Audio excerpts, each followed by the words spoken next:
3년 사귄 전 여친이 귀국하는 바로 그날 남편이 제게 뻔한 거짓말을 하고 밤새 외박을 했습니다. 여러분이라면 어떻게 하시겠어요? 안녕하세요. 이야기꾼입니다. 오늘 들려드릴 이야기는 한 여성의 통쾌하고도 치밀한 복수극입니다. 그럼 이야기 속으로 함께 들어가 보실까요? 저는 거실 소파에 앉아 손에 핸드폰을 꽉 쥔 채 벽시계만 쳐다봤어요. 뚝딱거리는 초침 소리가 제 심장을 불안하게 만들었죠. 오늘은 평범한 날이 아니었어요. 며칠 전 남편 박준서의 인스타그램 좋아요 목록에서 보고야 말았거든요. 3년 전 유학 간 그의 전 여자친구 최소라가 오늘 귀국한다는 사실을요. 사실 소라가 돌아온다는 건 이미 알고 있었어요. 준서가 지난주에 슬쩍 얘기했거든요. 소라가 볼 일이 있어 잠시 귀국하는데 친구로서 밥 한 끼 정도는 할 수 있다고 말이죠. 그때는 그냥 그러려니 했는데 막상 당일이 되니 마음이 계속 불안했어요. 저녁 6시 반 준서가 안방에서 나왔어요. 새로 산 짙은 남색 셔츠를 입고 작년에 제가 사준 향수까지 뿌렸더군요. 제가 주방에서 저녁을 데우고 있는데 그가 신발 신는 소리가 들렸어요. 고개를 내밀어 물었죠. 회사 접대라면서요. 왜 그렇게 차려입었어요? 준서는 넥타이를 매며 어색하게 웃었어요. 그 미소. 뭔가 부자연스러웠죠. 아, 오늘 만나는 고객이 아주 중요한 분이라서 단정하게 보여야지. 여보, 당신이 만든 음식이 냄새만 맡아도 맛있겠다. 아쉽지만 난 시간이 없어서 먼저 갈게. 그는 말을 마치자마자 현관으로 향했어요. 제가 길에서 먹으라고 사과 하나를 챙겨 뒤따라 나갔지만 그는 이미 문을 쾅 닫고 사라진 뒤였죠. 잘 다녀오라는 제 인사는 끝맺지도 못했는데 말이에요. 현관에 선 채로 몇 초간 멍하니 서 있었어요. 손에 든 사과의 차가운 감촉이 손끝으로 전해졌죠. 사실 저는 알고 있었어요. 중요한 고객 같은 건 없다는 걸요. 그는 틀림없이 최소라를 마중 나간 거였어요. 예전에 소라와 헤어지기 전에도 항상 그랬으니까요. 그녀를 만날 때마다 한껏 멋을 내고 온갖 핑계를 대며 저를 속였죠. 저는 사과를 과일 바구니에 도로 내려놓고 주방으로 돌아가 데웠던 음식들을 다시 냉장고에 넣었어요. 어차피 그는 돌아와서 먹지 않을 테니까요. 거실에는 작은 스탠드 조명 하나만 켜져 있었어요. 어둑한 불빛 아래 소파에 웅크리고 앉아 핸드폰을 만지작거렸지만 제 눈은 자꾸만 현관문을 향해 있었죠. 귀를 쫑긋 세우고 열쇠 소리가 들리기만을 기다렸어요. 8시. 준서에게 카카오톡 메시지를 보냈어요. 접대 아직 안 끝났어요? 국이라도 데워놓을까요? 답장은 없었어요.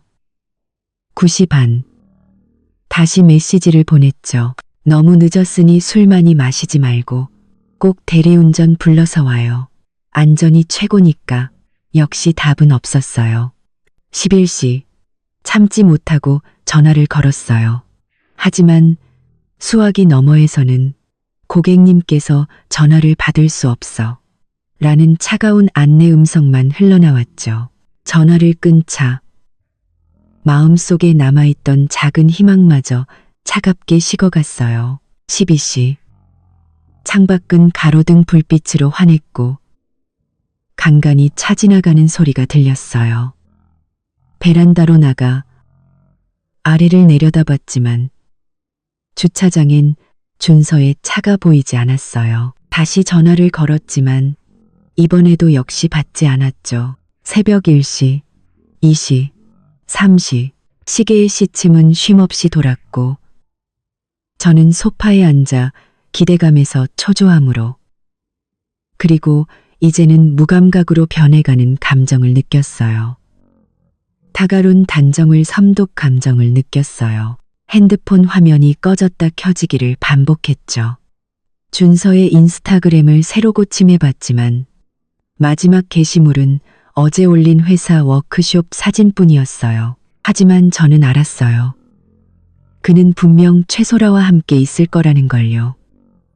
어쩌면 지금쯤 공항 근처 호텔에서 쉬고 있거나 어느 레스토랑에서 야식을 먹고 있겠죠. 집에서 자신을 기다리는 아내는 까맣게 잊은 채로요. 문득 결혼식 날이 떠올랐어요. 준서는 모든 하객들 앞에서 제게 말했죠.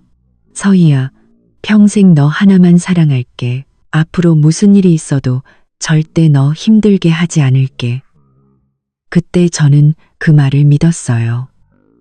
사랑하는 사람과 결혼했다고 생각했죠. 하지만 지금 돌이켜보니 그저 비웃음만 나올 뿐이었어요. 새벽 4시가 넘어갈 무렵 동이 트기 시작했어요. 창밖이 희미하게 밝아왔죠. 핸드폰을 들어 마지막으로 준서에게 전화를 걸었어요. 이번에는 고객님의 전화기가 꺼져 있어 라는 안내가 나왔어요. 저는 핸드폰을 내려놓고 침실로 걸어 들어갔어요. 침대 머리맡에 놓인 우리의 웨딩 사진을 봤죠. 사진 속 준서는 다정하게 웃고 있었고 그의 곁에 기댄 제 눈에는 행복이 가득했어요. 하지만 지금 다시 보니 그 사진이 너무나 낯설게 느껴졌어요. 깊게 숨을 들이쉬자 마음속에서 한 목소리가 점점 더 선명해졌어요. 강서희, 이제 그만 자신을 속여. 그는 너를 전혀 신경 쓰지 않아. 창가로 다가가 커튼을 젖혔어요. 서늘한 새벽 공기가 얼굴에 닿자 정신이 번쩍 들었죠. 저는 깨달았어요. 준서가 최소라가 귀국한 날, 접대를 핑계로 밤새 외박을 선택한 그 순간부터 우리 사이에 남아있던 아주 작은 감정마저 완전히 사라져버렸다는 것을요. 저는 몸을 돌려 거실로 나왔어요. 더 이상 굳게 닫힌 현관문을 보지도 돌아오지 않을 그 사람을 기다리지도 않았죠. 이제 제 머릿속에는 단 하나의 생각뿐이었어요. 떠나야 해.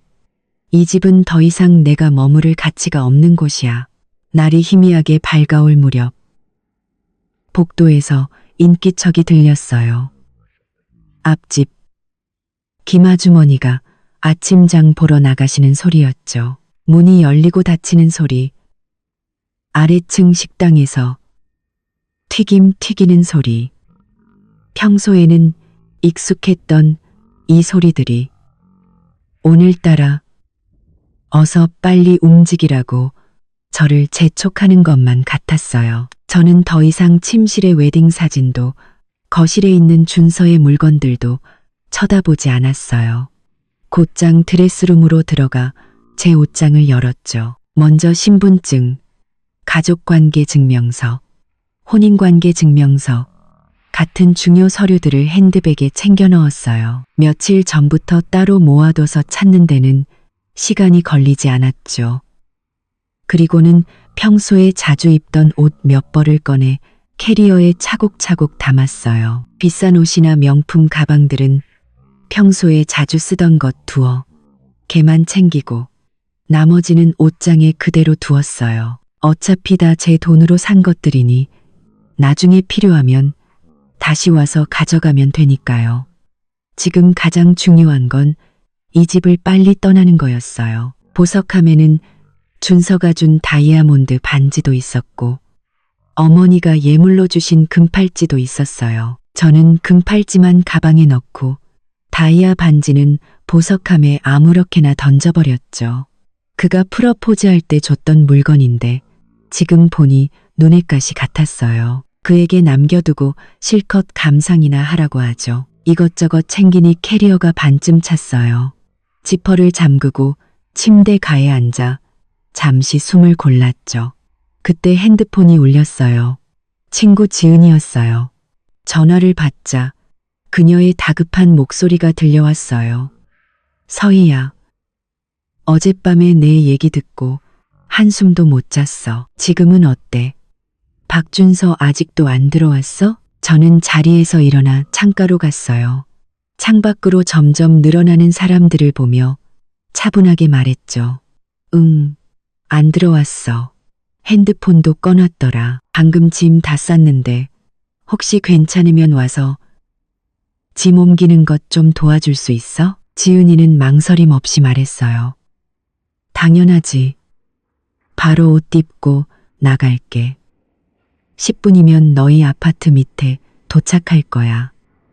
그 인간이랑 마주치지 마. 혹시라도 갑자기 들어오면 일단 어디 숨어 있다가 내가 가면 얘기하자. 저는 피식 웃음이 나왔어요. 마음 한구석이 따뜻해졌죠. 걱정 마. 돌아올 생각이었으면 진작에 왔겠지. 지금 나타날 리 없어. 문 앞에서 기다릴게. 전화를 끊고 마지막으로 집안을 한번 둘러봤어요. 주방 가스는 잠갔고 전기 코드도 대부분 뽑았어요. 거실 등은 끄지 않았어요. 잊어버린 게 아니라 일부러 그런 거였죠. 준서가 돌아왔을 때 불은 켜져 있는데 텅 빈 이 집을 보고 냉랭함이 무엇인지 제대로 느껴보라고요. 캐리어와 핸드백을 들고 현관으로 갔어요. 신발을 갈아 신는데 신발장 위에 놓인 준서의 슬리퍼가 보였죠. 작년에 제가 사준 솜 슬리퍼였는데 이제는 바닥이 다 닳아 있었어요. 저는 그 슬리퍼를 건드리지 않고 그대로 두었어요. 이 집처럼 제 주인이 누구인지는 명확하니까요. 제 것이 아닌 물건은 가져가지도 않고 제 것을 남겨두지도 않을 거예요. 신발을 다 신자마자 문을 두드리는 소리가 들렸어요. 지은이었죠. 그녀는 커다란 천 가방까지 들고 와서는 문을 열자마자 말했어요. 혹시 빠뜨린 거 있을까? 봐, 가방 하나 더 챙겨왔어. 더 가져갈 거 없는지 다시 한번 찾아봐. 그녀는 거실로 들어와 집 안을 휙 둘러보더니 소파 위에 그대로 놓인 쿠션과 식탁 위 과일 바구니를 보고는 미간을 찌푸리며 말했어요. 박준서, 진짜 인간도 아니다. 최소라 돌아오는 거 알면서 밤새 외박을 해. 너랑 싸울 생각도 안 하나 봐? 저는 그녀가 가져온 가방을 받아 현관에 내려놓으며 말했어요. 싸워서 뭐해. 그럴 시간에 빨리 떠나는 게 낫지. 중요한 건 다 챙겼어. 나머지는 나중에 생각하자. 지은이는 제 캐리어 옆으로 와서 손잡이를 잡으며 물었어요. 진짜 결정한 거지. 그 인간이랑 한마디도 안 하고? 저는 고개를 저으며 핸드백을 들었어요. 말해서 뭐해. 내 말이 들렸으면 애초에 이런 일도 없었겠지. 가자. 시간 끌 거 없어. 제 단호한 태도를 본 지은이도 더는 권하지 않고 캐리어를 들고 현관으로 향했어요. 그래, 내 말이 맞아. 그런 쓰레기는 돌아와서 텅 빈 집 보고 정신 차리게 해야 해. 내가 처음부터 박준서 믿을 수 없는 놈이라고 했잖아. 네가 결혼할 때 뜯어말렸는데 지난 일은 이제 그만 얘기해. 저는 그녀의 말을 자르고 문을 열었어요. 이제 앞만 봐야지. 문을 열자 복도에 찬 공기가 훅 들어왔어요. 저는 고개를 돌려 3년간 살았던 이 집을 마지막으로 둘러봤어요. 벽에는 웨딩 사진이 그대로 걸려 있고 소파 팔걸이에는 제가 뜨다만 목도리가 놓여 있었죠.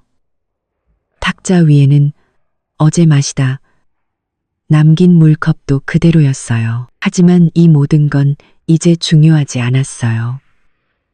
이곳은 더 이상 제 집이 아니니까요. 저는 조용히 문을 닫고 현관문 옆 소화전함에 집 열쇠를 넣어두었어요. 이 열쇠, 이제 제게는 필요 없으니까요. 그가 찾으려고 마음먹으면 찾을 수 있을 거고 찾을 마음이 없다면 가지고 있어봐야 소용없죠. 지은이가 캐리어를 자기 차 트렁크에 싣는 동안 저는 조수석에 앉아 안전벨트를 맸어요. 그녀가 물었죠. 우리 집으로 먼저 갈래? 아니면 호텔이라도 잡아서 잠시 지낼래? 저는 창밖으로 멀어지는 동네 풍경을 보며 마음이 한결 편안해지는 것을 느꼈어요. 너희 집으로 갈게. 며칠만 신세 좀 지자. 뒤실 다 정리되면 전에 봐뒀던 오피스텔로 이사 갈 거야. 지은이는 차를 출발시키며 핸들을 돌렸어요. 차는 순식간에 아파트 단지를 빠져나갔죠. 무슨 신세는 우리 집 남는 방 계속 비어 있었어. 얼마든지 있어도 돼. 참, 변호사 친구한테는 연락했어? 재산 문제는 빨리 처리해야 해. 저는 가방에서 핸드폰을 꺼내 변호사에게 내일 오전 10시에 사무실에서 뵙겠습니다. 라고 메시지를 보냈어요. 그리고 지은이를 보며 말했죠. 연락했어. 내일 바로 공동계좌 동결 신청부터 할 거야. 박준서, 최소라랑 멋지게 놀고 싶어 했지? 돈 없으면 아무것도 아니라는 걸 똑똑히 알려줘야지. 그 말을 들은 지은이가 핸들을 탁 치며 말했어요. 그렇지. 그렇게 해야지. 자기가 아직도 말 몇 마디로 구슬리면 네가 마음 약해지는 예전의 강서희인 줄 아나 본데 이번에 아주 후회하게 만들어주자. 차는 점점 더 멀어져 갔어요. 저는 더 이상 우리가 살던 아파트 쪽을 돌아보지 않았죠. 슬프지 않았어요. 오히려 해방감의 마음이 가벼웠죠. 저는 알았어요. 집을 나선 이 순간부터 저는 더 이상 박준서를 중심으로 돌며 그가 돌아오기만을 기다리는 아내가 아니라는 것을요.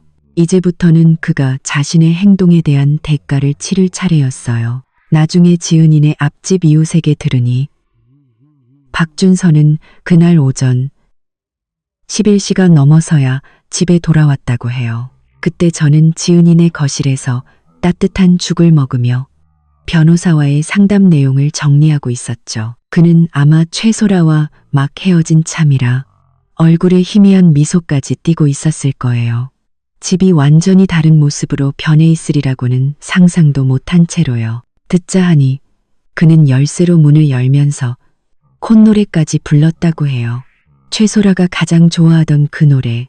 예전에 차에서 그 노래를 틀 때마다 제가 싫다고 말했었는데 그는 알겠다고 대답만 하고는 늘 다시 틀곤 했죠. 열쇠를 넣고 돌리자 철컥 소리와 함께 문이 열렸어요. 그는 문을 밀고 들어와 외투를 현관 수납장 위에 아무렇게나 던져놓고는 습관처럼 소리쳤다고 해요. 서희야, 나왔어. 점심 뭐 먹지? 하지만 거실은 쥐 죽은 듯 조용했죠.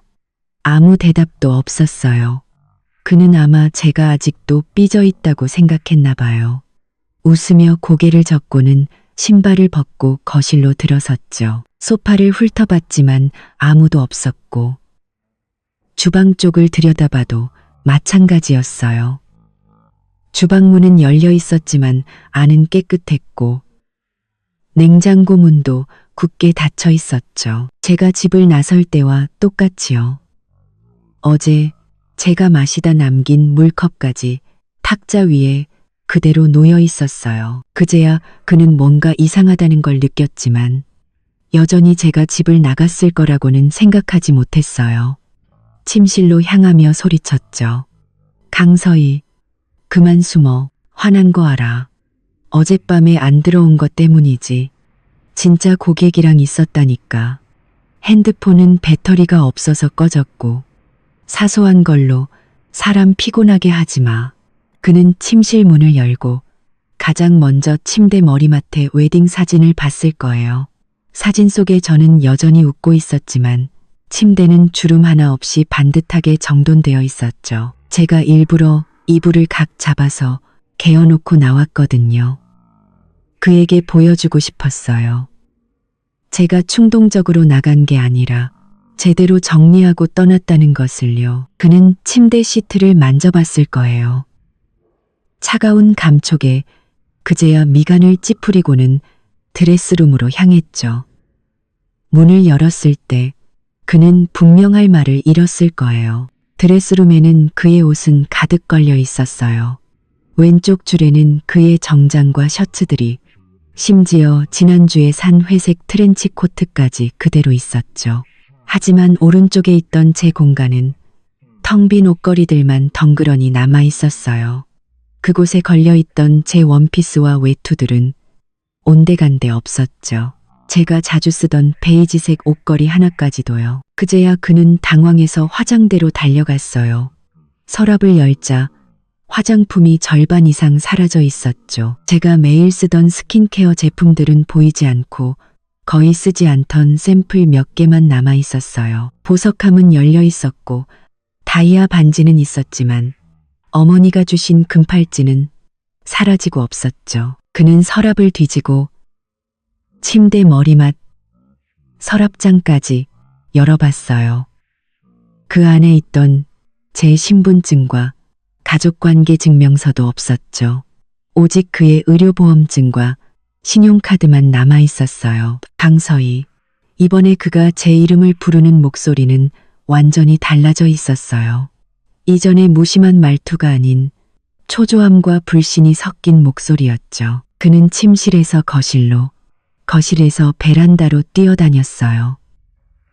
모든 방을 다 뒤지고 심지어 화장실 수납장까지 열어봤죠. 제가 쓰던 칫솔과 수건도 사라지고 오직 그의 것만 남아 있었어요.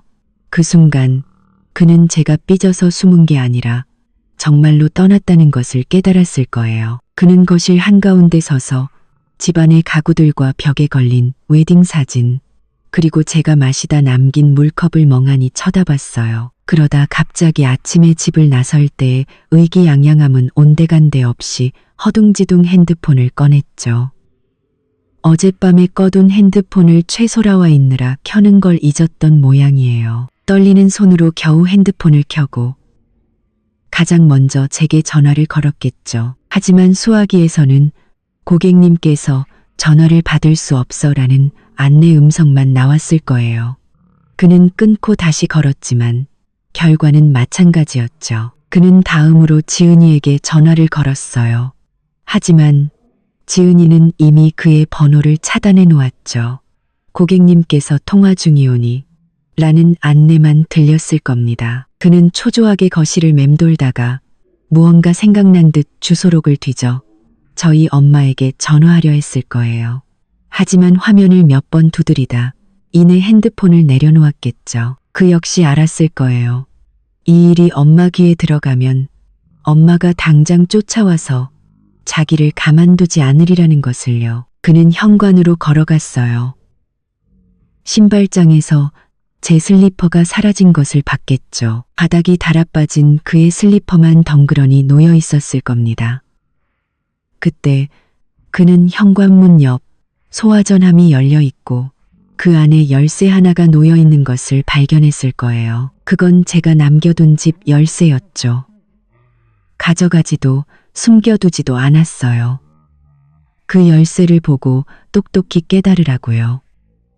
제가 다시는 돌아올 생각이 없다는 것을. 나중에 지은이가 그러더군요.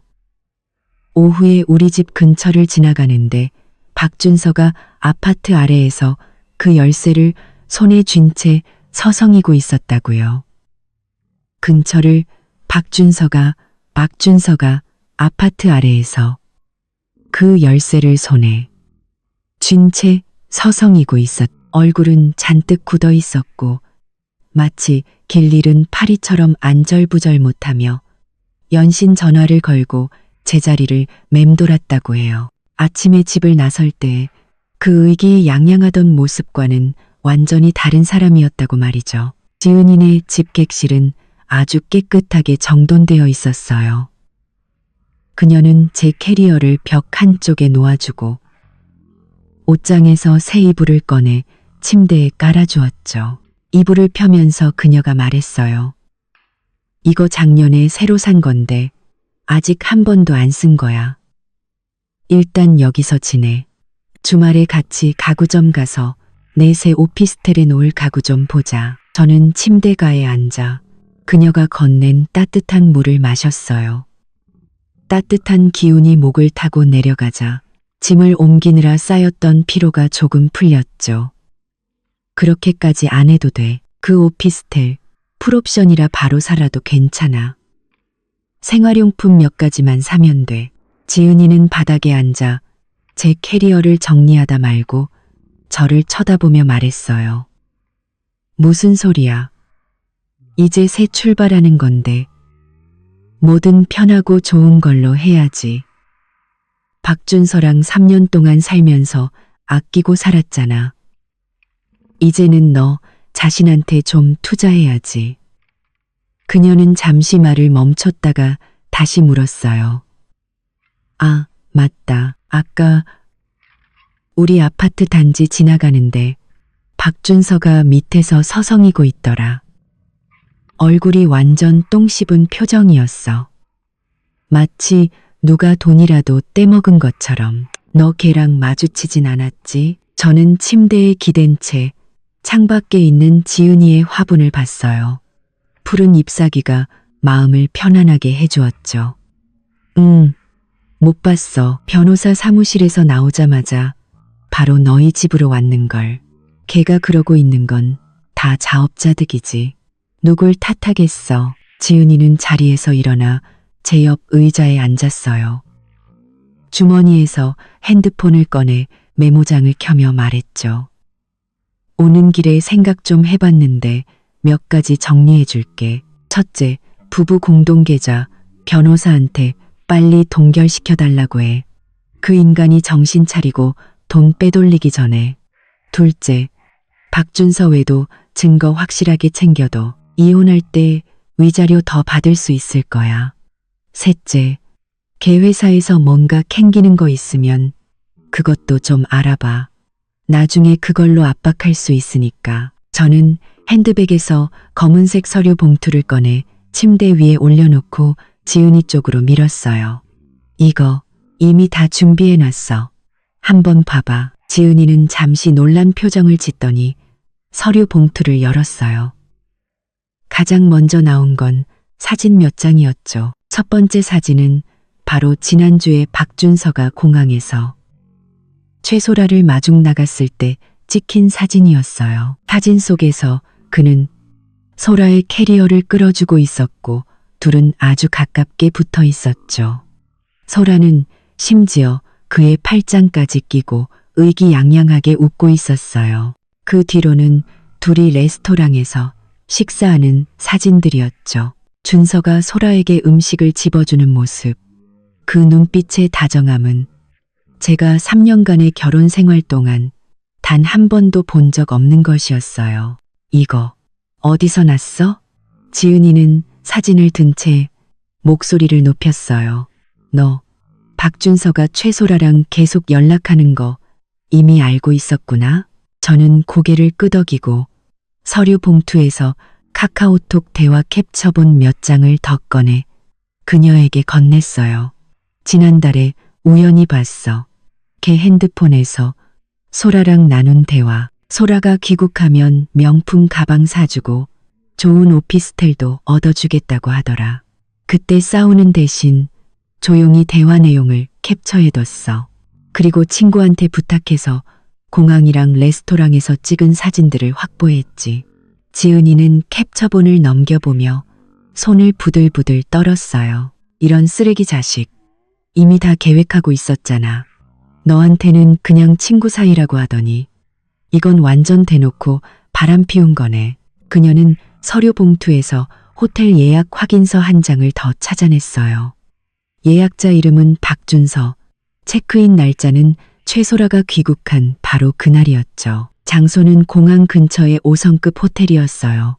세상에, 이것까지 찾아냈어. 서희야, 너 정말 대단하다. 나 같았으면 당장 달려가서 머리채 잡고 싸웠을 거야. 저는 물컵을 들어 물을 한 모금 더 마셨어요. 제 목소리는 아주 차분했죠. 싸워서 뭐해. 나만 화나고 결국엔 나만 이상한 사람 되는 거지. 그때 이미 결심했어. 만약 그가 정말로 최소라가 귀국하는 날 나를 배신하는 짓을 한다면 더는 말 섞지 않고 조용히 증거를 모아서 이혼할 때 그를 빈털터리로 만들어주겠다고. 지은이는 서류들을 다시 봉투에 넣으며 말했어요. 내 말이 맞아. 그런 쓰레기한테는 감정 소모할 필요 없어. 증거로 말해야지. 변호사 쪽은 어떻게 됐어? 계좌 동결은 문제없이 될 것 같아? 저는 서류 봉투를 침대 머리맡 서랍에 넣으며 말했어요. 응, 문제없대. 우리 공동계좌에 1억 5천만 원 정도 있는데 절반은 내가 작년에 프로젝트로 번 돈이고 나머지는 걔 월급이야. 이미 동결 신청 들어갔고 오늘 안으로 처리될 거야. 계좌가 묶이면 박준서가 최소라한테 돈 쓰고 싶어도 못 쓰겠지. 지은이는 손뼉을 치며 환하게 웃었어요. 잘 됐다. 돈줄부터 끊어놔야지. 네가 없으면 그 여자한테 가방 하나 사줄 돈도 없다는 걸 똑똑히 알려줘야 해. 참, 내세 오피스텔은 언제 입주 가능해? 내가 같이 가서 청소해 줄게. 박준서가 거기로 찾아오지 못하게 감시도 해주고 저는 지은이를 보며 마음이 따뜻해지는 것을 느꼈어요. 고등학생 때부터 지금까지 그녀는 늘 제 곁에서 가장 든든한 버팀목이 되어주었죠. 무슨 일이 생기든 가장 먼저 달려와 저를 도와주었어요. 다음 주에 열쇠 받아. 그때 같이 가주면 정말 고맙지. 지은이는 자리에서 일어나 기지개를 켜며 말했어요. 우리 사이에 뭘. 일단 좀 쉬어. 내가 점심 차려줄게. 네가 좋아하는 등갈비찜 아침에 나오기 전에 냄비에 앉혀놓고 왔어. 지금쯤이면 다 됐을 거야. 그녀가 방을 나가자 주방에서 환풍기 소리가 들려왔어요. 저는 침대에 기댄 채 굳게 닫힌 서랍을 봤죠. 저 안에는 단순한 증거가 아니라 제가 박준서에게서 완전히 벗어날 수 있는 힘이 들어 있었어요. 앞으로의 과정이 쉽지만은 않겠지만 지은이가 있고 이 증거들이 있는 한 저는 반드시 이길 수 있을 거라고 확신했어요. 그리고 그 지긋지긋한 사람에게서 벗어나 진정한 제 삶을 살 수 있을 거라고요. 지은이가 등갈비찜을 들고 주방에서 나올 때 손에는 핸드폰이 들려 있었어요. 제 앞에 그릇을 놓자마자 신나서 말했죠. 서희야, 방금 우리 사촌 언니한테 들었는데 박준서가 아까 이민아 씨한테 전화했대. 근데 어떻게 됐는지 알아? 저는 숟가락으로 국물을 한술 떴어요. 등갈비찜은 부드럽고 국물은 진했죠. 그녀의 말에 고개를 들었어요. 미나 씨가 뭐라고 했는데? 이민아 씨는 제 회사 동료이자 몇 안 되는 친구 중 한 명이었어요. 박준서도 몇 번 본 적이 있어서 우리가 친하다는 걸 알았죠. 지은이는 제 맞은편에 앉아 핸드폰을 내려놓고 말했어요. 미나 씨 말이 박준서가 엄청 다급한 목소리로 전화해서는 서희 어디 있는지 아세요? 제발 전화 좀 받으라고 전해주세요. 라고 했대. 그래서 미나 씨가 바로 어젯밤에 뭐 하셨는데요? 서희 씨랑 싸웠으면 직접 푸셔야지. 왜 저한테 그러세요? 라고 쏘아붙였대. 근데 박준서가 끝까지 고객 접대 때문에 그랬는데 걔가 너무 예민하게 구는 거예요. 라면서 뻔뻔하게 굴더래. 그래서 미나 씨가 그냥 전화 끊고 번호도 차단해버렸대. 저는 그 말을 듣고 웃으며 계속 국물을 떠먹었어요. 미나 씨도 나처럼 뻔뻔한 사람 제일 싫어하거든. 잘했네. 말이 끝나기 무섭게 지은이의 핸드폰이 다시 울렸어요. 사촌 언니가 보낸 카카오톡 메시지였죠. 그녀는 메시지를 확인하더니 미간을 찌푸리며 말했어요. 더 재미있는 소식이 있어. 박준서가 이민아 씨한테 연락이 안 되니까 이번에는 내 오빠 강민준 씨한테 전화했대. 내 오빠 성격에 가만히 있었겠어? 저희 오빠는 박준서를 원래부터 싫어했어요. 우리가 결혼할 때도 박준서 저놈 너무 가벼워 보여. 너 나중에 고생한다라고 했었죠. 결국 오빠 말이 맞았던 거예요. 저는 숟가락을 내려놓고 물었어요. 오빠가 뭐라고 했는데? 언니 말이 내 오빠가 전화를 받자마자 박준서가 말할 틈도 안 주고 소리부터 질렀대. 이 나쁜 놈아. 내 동생이 너 때문에 3년 동안 얼마나 고생했는데. 이제 와서 무슨 낯짝으로 찾아. 양심이 있으면 다시는 연락하지 마. 그러고 바로 전화를 끊어버렸대. 그리고 언니한테 만약 박준서가 또 전화하면 바로 경찰에 신고할 거라고 했다더라. 지은이는 말하면서 웃음을 참지 못했어요. 내 오빠 성격 진짜 화끈하다. 속이 다 시원하네. 저도 마음이 든든해졌어요. 오빠는 평소에 말수가 적었지만 늘 저를 챙겨주었거든요. 지은이가 말을 이었어요.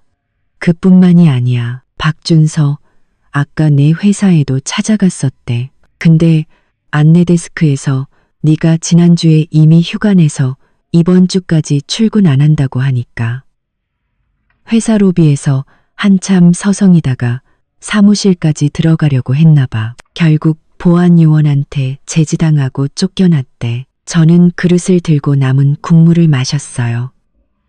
마음은 평온했죠.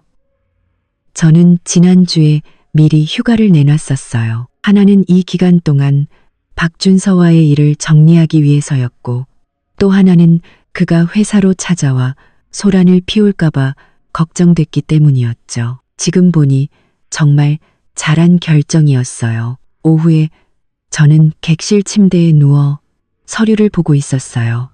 지은이가 씻은 과일을 들고 들어와 침대 가에 앉으며 말했죠. 서희야, 방금 우리 동창 장우진한테 연락해봤는데 박준서가 걔한테도 전화했었대.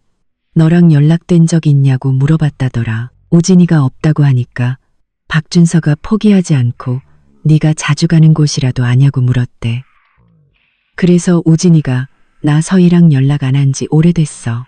내 아내는 네가 직접 찾아라고 하고 끊어버렸대. 저는 서류를 내려놓고 사과를 한 입 베어 물었어요.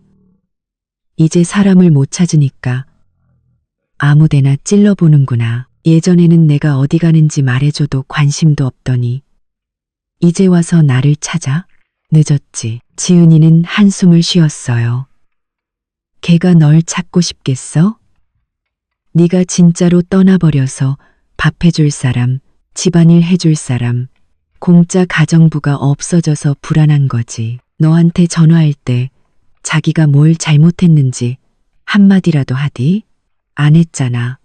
계속 네가 예민하다고만 하지. 그때 제 핸드폰이 울렸어요. 엄마가 보낸 카카오톡 메시지였죠.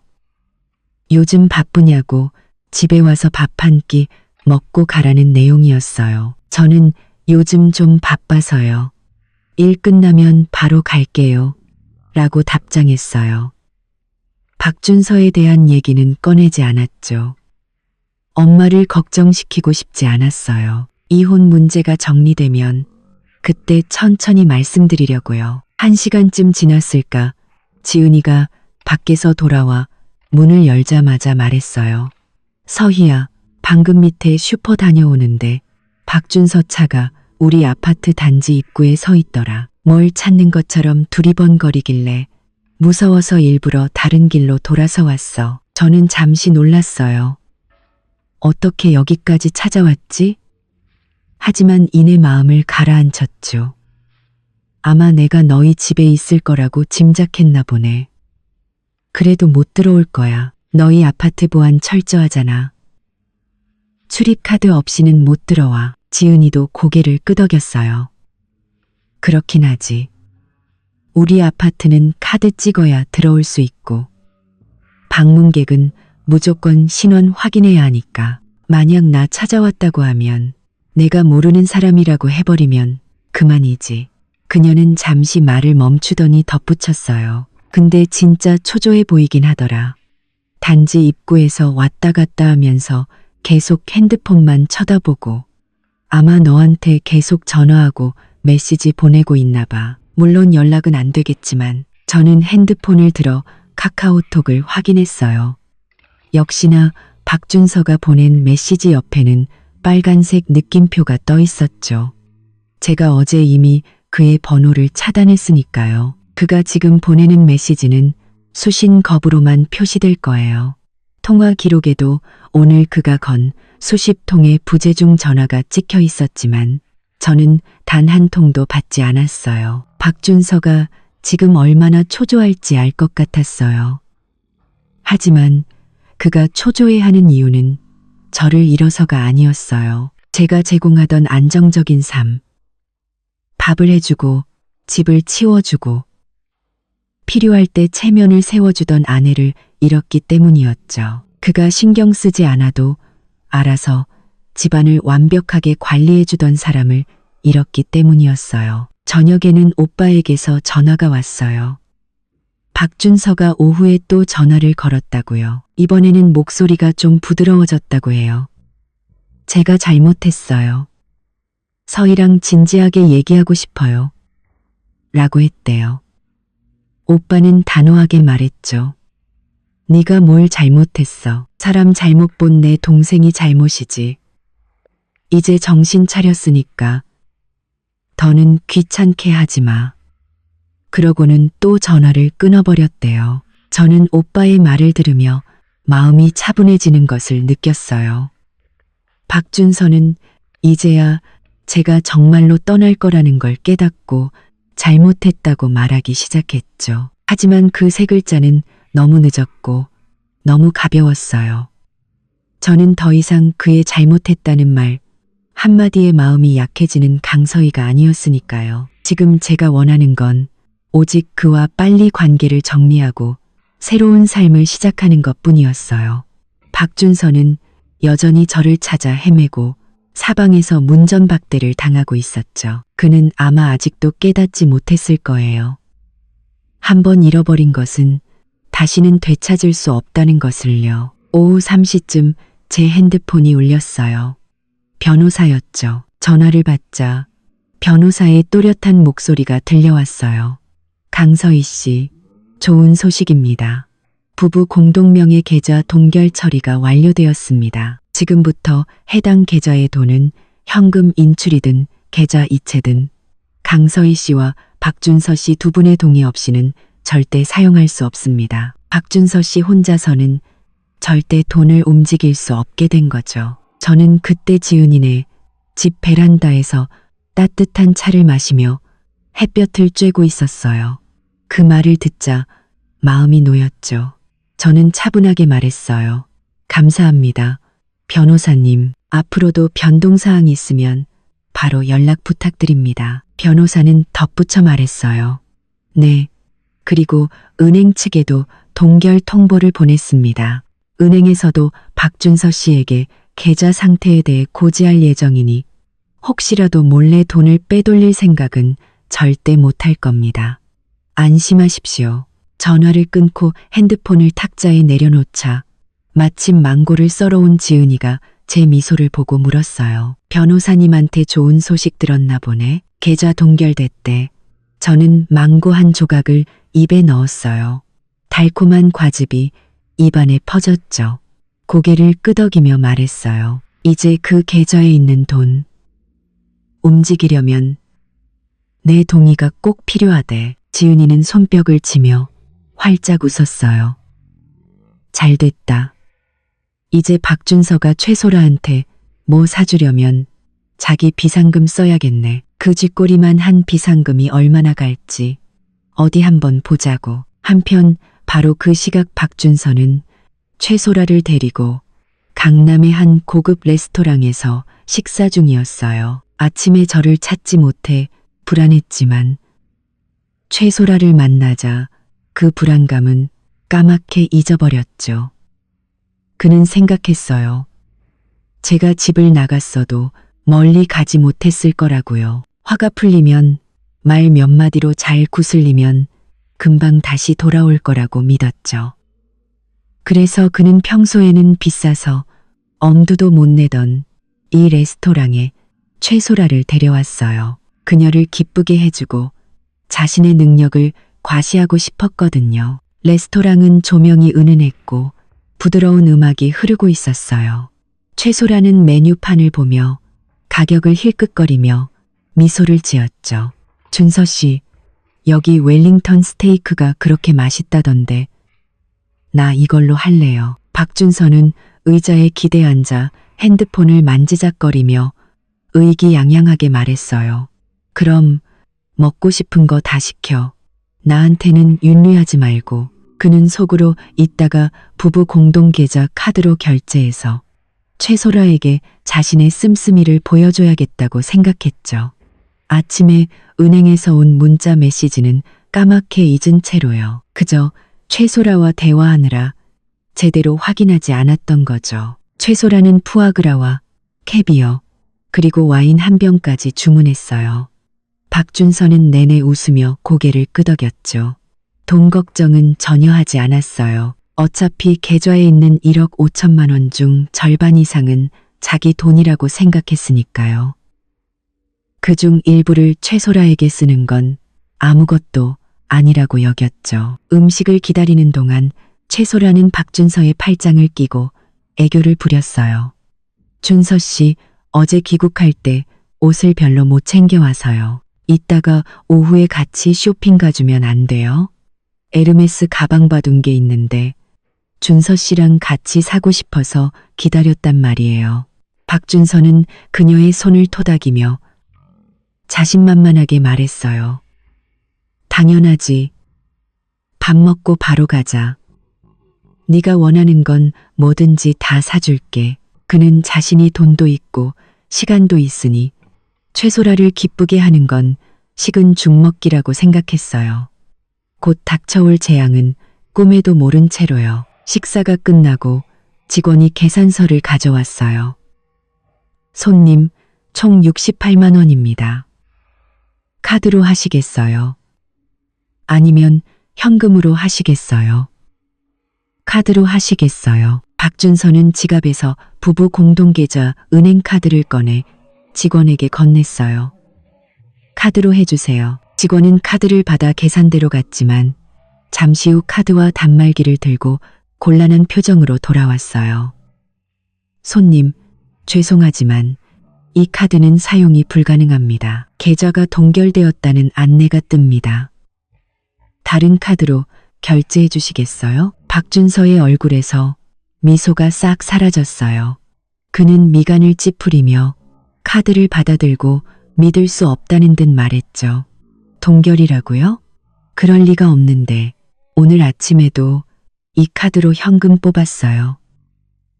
혹시 기계가 고장난 거 아니에요? 직원은 침착하게 대답했어요. 손님, 기계에는 문제가 없습니다. 2번이나 시도해봤지만 같은 안내가 나왔습니다. 계좌 상태를 다시 한번 확인해 보시는 게 좋겠습니다. 옆에 앉아있던 최소라의 얼굴에서도 미소가 사라졌어요. 그녀는 박준서를 보며 불만 섞인 목소리로 말했죠. 어떻게 된 거예요? 왜 계좌가 동결돼요? 박준서는 당황해서 급히 핸드폰을 꺼내 은행 앱에 로그인했어요. 화면에는 선명하게 계좌 동결이라고 쓰여 있었죠. 해제를 원하시면 관련 서류를 지참하여 가까운 영업점을 방문해 주십시오. 그제야 그는 아침에 받았던 은행 문자 메시지가 생각나 급히 확인했어요. 그때 메시지에는 이렇게 적혀 있었죠. 고객님의 XXXX 계좌가 법적 조치로 동결되어 조회후의 모든 거래가 중지되었음을 알려드립니다. 법적 조치. 박준서는 이 단어를 되뇌다가 순간 깨달았어요. 강서희 지시구나. 그 여자가 변호사를 써서 계좌를 동결시킨 거야. 최소라는 그의 하얗게 질린 얼굴을 보고 더욱 불쾌해졌어요. 도대체 어떻게 된 거냐고요? 돈이 없는 거예요.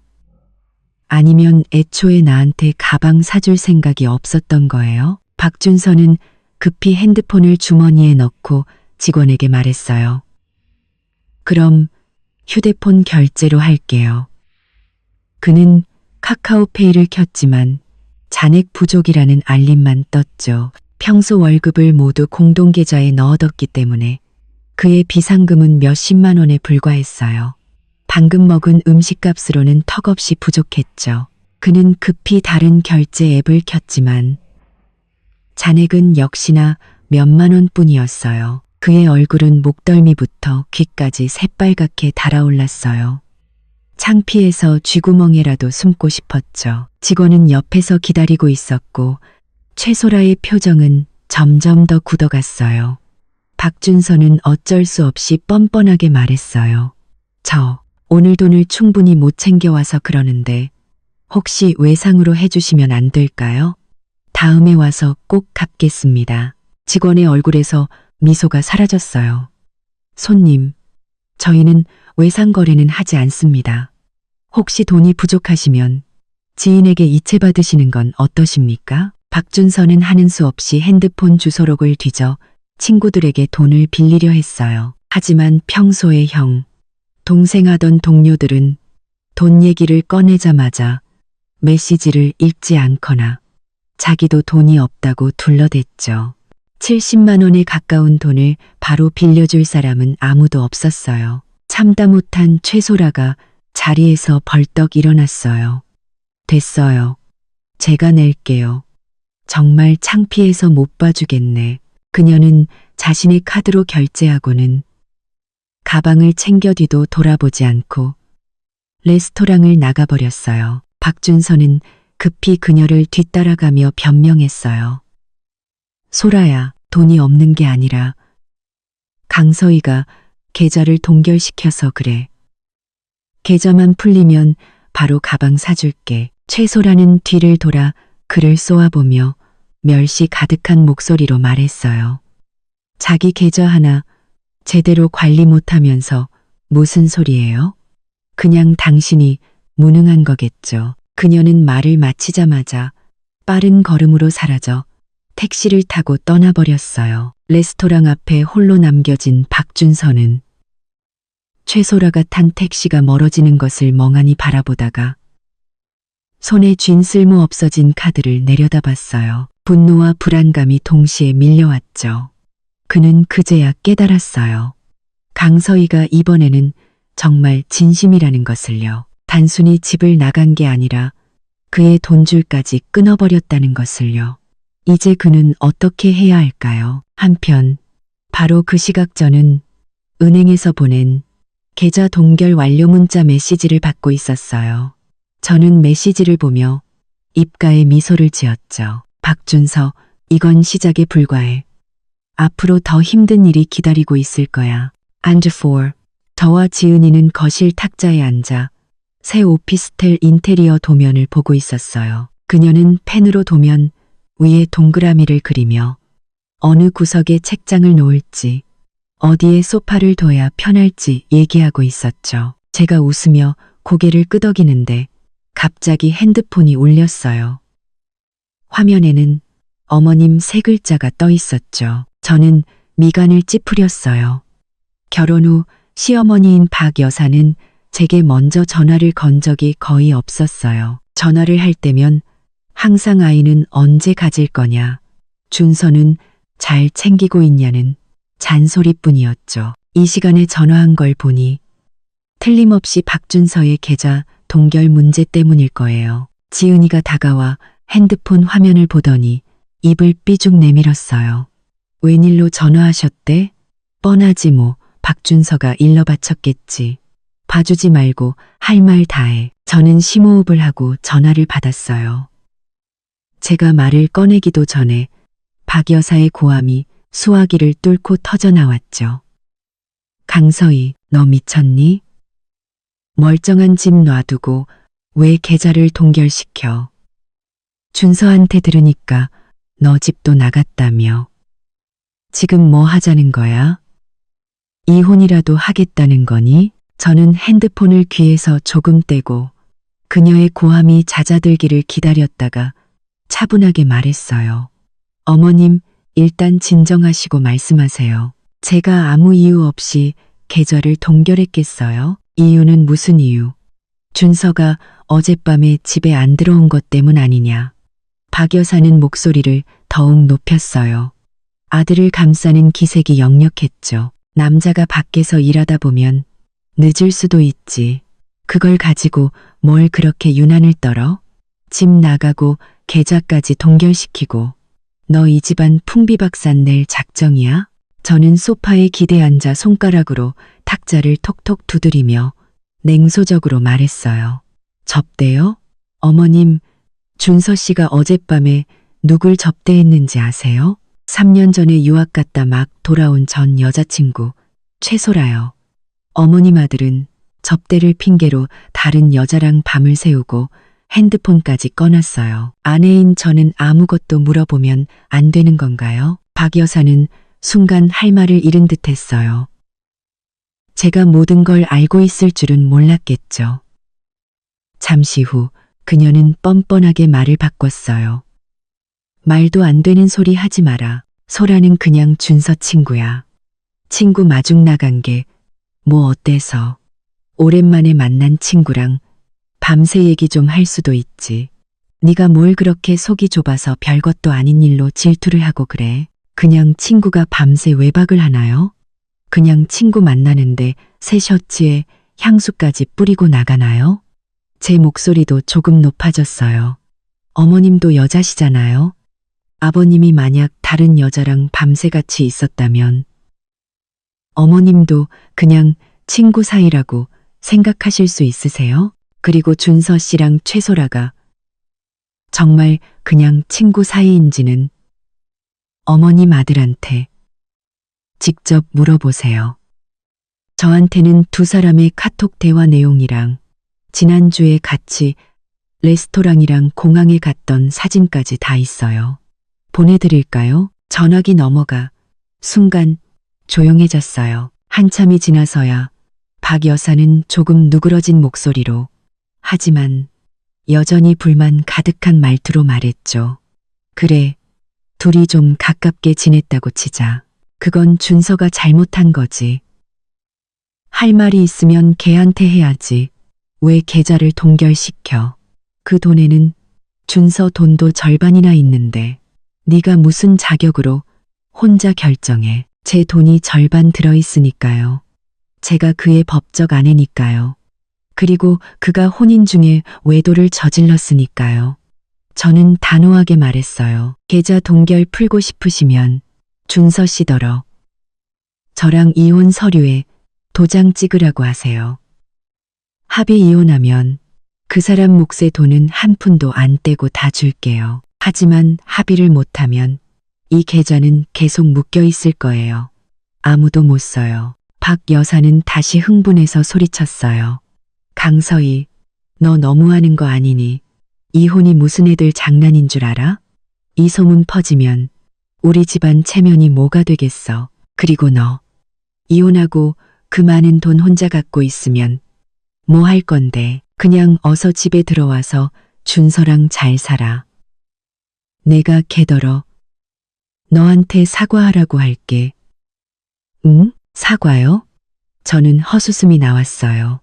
어머님, 사과로 모든 게 해결됐으면 이 세상에 이혼하는 사람은 없었을 거예요. 준서 씨가 진심으로 미안했다면 최소라가 귀국한 날 밤을 새우지도 않았을 거고 지금까지 저한테 거짓말을 하지도 않았겠죠. 그리고 제가 이혼하고 어떻게 살지는 어머님께서 걱정 안 하셔도 돼요. 제 힘으로 돈 벌고 잘 살 수 있으니까요. 준서 씨 옆에서 마음고생하는 것보다 훨씬 낫죠. 저는 잠시 말을 멈췄다가 덧붙였어요. 아, 그리고 어머님, 정말로 준서 씨를 위하신다면 더는 저를 찾아다니지 말라고 전해주세요. 친척들 시켜서 제 행방 묻는 것도 그만하라고 하시고요. 제가 원하는 건 오직 이혼뿐이에요. 만약 계속 저를 귀찮게 하면 그 사람 외도 증거들을 전부 회사에 뿌려버릴 거예요. 그렇게 되면 그 사람뿐만 아니라 집안 전체가 망신당하는 거겠죠. 안 그런가요? 그 말을 하자 박 여사는 완전히 할 말을 잃었어요. 전화기 너머에서는 그녀의 거친 숨소리만 들려왔죠. 반분쯤 지났을까 그녀는 기분 나쁜 목소리로 말했어요. 그래, 잘났다. 내 맘대로 해. 난 이제 너희들 일에 신경 안 쓸란다. 그러고는 쾅 하고 전화를 끊어버렸어요. 제가 핸드폰을 내려놓자 지은이가 다가와 엄지를 치켜 세웠어요. 서희야, 너 진짜 멋있다. 시어머니를 아주 말 한마디 못하게 만드네. 처음에는 그렇게 기세등등하시더니 나중에는 깨갱하시더라. 저는 물컵을 들어 물을 마셨어요. 마음은 평온했죠. 저렇게 자기 아들만 감싸고 도는 시어머니한테는 강하게 나가야 해. 내가 약하게 보이면 더 만만하게 보고 달려들거든. 지은이는 고개를 끄덕이며 다시 인테리어 도면을 들었어요. 맞아. 다음에 또 전화 오면 그냥 받지 마. 이제 제일 중요한 건 새 오피스텔 꾸미고 박준서랑 빨리 이혼해서 새 출발하는 거야. 그날 오후 저와 지은이가 거실에서 새 오피스텔에 필요한 가구 목록을 정리하고 있을 때였어요. 갑자기 현관문에서 쿵쿵쿵 하는 소리가 들렸죠. 가볍지도 무겁지도 않은, 하지만 어딘가 다급함이 묻어나는 노크 소리였어요. 지은이는 펜을 내려놓고 미간을 찌푸리며 일어났어요. 누구지? 나 약속 없는데. 그녀는 현관으로 다가가 인터폰 화면을 확인하더니 얼굴이 순식간에 굳어졌어요. 저를 돌아보며 작은 목소리로 말했죠. 박준서야. 어떻게 여기까지 찾아왔지? 제 손에 들려있던 펜이 멈칫했어요. 저도 조금 놀랐죠. 지은이네 아파트는 보안이 철저해서 출입카드가 없으면 들어올 수 없었거든요. 아마 경비실에서 한참을 사정했거나 다른 핑계를 대고 들어왔을 거예요. 하지만 저는 이내 마음을 다잡고 지은이에게 말했어요. 문 열어줘. 피할 수 없는 일이야. 이참에 확실하게 끝을 내자. 지은이는 걱정스러운 표정으로 말했어요. 만약 제가 여기서 행패 부리면 어떡해? 일단 오빠한테 전화해서 오라고 할까? 괜찮아. 저는 고개를 젓고 목록을 접어 탁자 위에 올려놓았어요. 지금 걔가 행패 부릴 처지가 아닐걸. 그냥 문 열어줘. 지은이는 고개를 끄덕이고 문을 열었어요. 문이 열리자마자 박준서가 비집고 들어왔죠. 그는 구겨진 셔츠에 헝클어진 머리를 하고 있었고 눈 밑에는 검은 다크서클이 내려와 있었어요. 예전에 그 자신만만하던 모습은 온데간데 없었죠. 그는 들어오자마자 제게 시선을 고정하고는 비굴한 목소리로 말했어요. 서희야, 드디어 찾았네. 며칠 동안 어디 있었어? 내가 너 얼마나 찾아다녔는데 걱정돼 죽는 줄 알았어. 지은이는 옆으로 비켜서며 못마땅한 표정으로 말했어요. 박준서, 너 여기 무슨 낯짝으로 왔어? 서희가 너 때문에 받은 상처도 모자라? 박준서는 지은이를 무시하고 제 앞으로 다가와 팔을 잡으려 했어요. 저는 한 걸음 뒤로 물러나 그의 손을 피했죠. 그의 손이 허공에서 멈칫했어요. 얼굴에 떠있던 비굴한 미소도 조금 옅어졌지만 그는 계속해서 말했어요. 서희야, 내가 잘못했어. 소라가 귀국한 날 걔랑 너무 오래 있었던 거. 핸드폰 꺼놓고 너 걱정시킨 거. 그래서 네가 화나서 집 나간 거. 다 내 잘못이야. 제발 화 풀어. 응? 우리 집에 가자. 집은 그대로야. 네가 원하는 대로 다 해줄게. 저는 그를 쳐다봤어요. 마음속에는 아무런 감정도 잃지 않았죠. 오히려 우스웠어요. 집. 어느 집? 당신이 다른 여자랑 밤새 외박하고 나를 없는 사람 취급하는 그 집? 박준서는 다급하게 변명했어요. 아니야, 서희야. 나 소라랑 정말 아무 사이 아니야. 그날은 걔가 막 귀국해서 짐이 많길래 호텔까지 데려다 준 거고 옛날 얘기하다 보니까 시간이 너무 늦어져서 그런 거야. 핸드폰은 진짜 배터리가 없어서 꺼졌고 정말 네가 생각하는 그런 거 아니야. 실수로 늦어졌다고? 밤을 새울 때까지? 저는 핸드백에서 미리 준비해둔 사진들을 꺼내 탁자 위에 뿌렸어요. 사진들이 흩어지며 가장 위에 있던 사진이 드러났죠. 공항에서 그가 최소라의 캐리어를 끌어주고 소라가 그의 팔짱을 낀 채 의기양양하게 웃고 있는 사진이었어요. 이것도 그냥 친구 사이에 할 수 있는 행동이야? 박준서의 시선이 사진에 닿자 그의 얼굴이 새하얗게 질렸어요. 그가 사진을 집으려 하자 저는 발로 사진을 밟아막았죠. 그리고 이것도 저는 가방에서 다른 사진을 꺼냈어요. 그가 최소라와 레스토랑에서 식사하는 사진이었죠. 사진 속에서 그는 소라에게 음식을 집어주고 있었고 그 눈빛은 제가 3년의 결혼 생활 동안 단 한 번도 본 적 없는 다정함으로 가득했어요. 나한테는 고객 접대하러 간다고 해놓고 최소라랑은 촛불 켜놓고 저녁 식사를 해.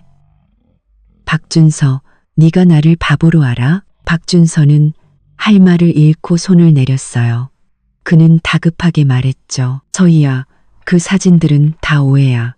각도 때문에 그렇게 보이는 거라고. 나 소라랑 정말 아무 사이 아니야. 제발 남들 말만 듣고 이러지 마. 응, 오해? 각도 문제? 옆에 있던 지은이가 참지 못하고 끼어들었어요. 박준서, 너 양심도 없니? 사진 속에서 너희 둘이 얼마나 붙어 있는데 눈빛은 또 어떻고. 이게 오해야. 서희가 너랑 3년 동안 살았는데 너는 그렇게 서희를 속여왔던 거야? 박준서는 지은이를 쏘아보며 말했어요. 이건 서희랑 나, 우리 둘 사이의 일이야. 네가 상관할 바 아니니까 끼어들지 마. 상관이 왜 없어?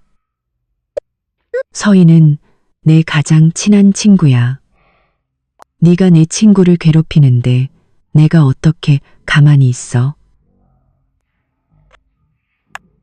지은이는 한 걸음 앞으로 나와 박준서와 마주 섰어요. 네가 뭔데? 바람 피우고도 그렇게 당당해? 서희가 이 사진들을 네 회사 단톡방에 안 올린 것만으로도 고맙게 생각해야지. 박준서는 지은이의 말에 아무 대꾸도 못하고 다시 저를 보며 애원했어요. 서희야, 내가 이번 한 번만 잘못했다고 할게. 앞으로 다시는 소라랑 연락 안 할게. 연락처도 다 지울게. 제발 이번 한 번만 용서해주면 안 될까? 우리 집에 가서 다시 잘 살아보자. 이혼 얘기는 그만하고 용서? 저는 차갑게 웃었어요.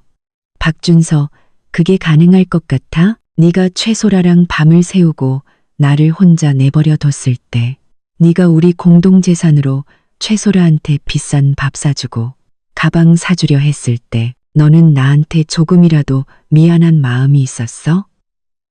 이제 계좌가 동결되고 최소라가 너한테 짜증내니까 그제야 나랑 잘 살아보겠다고? 내가 아직도 널 믿을 것 같아? 저는 탁자 위에 사진들을 주워 서류 봉투에 담았어요.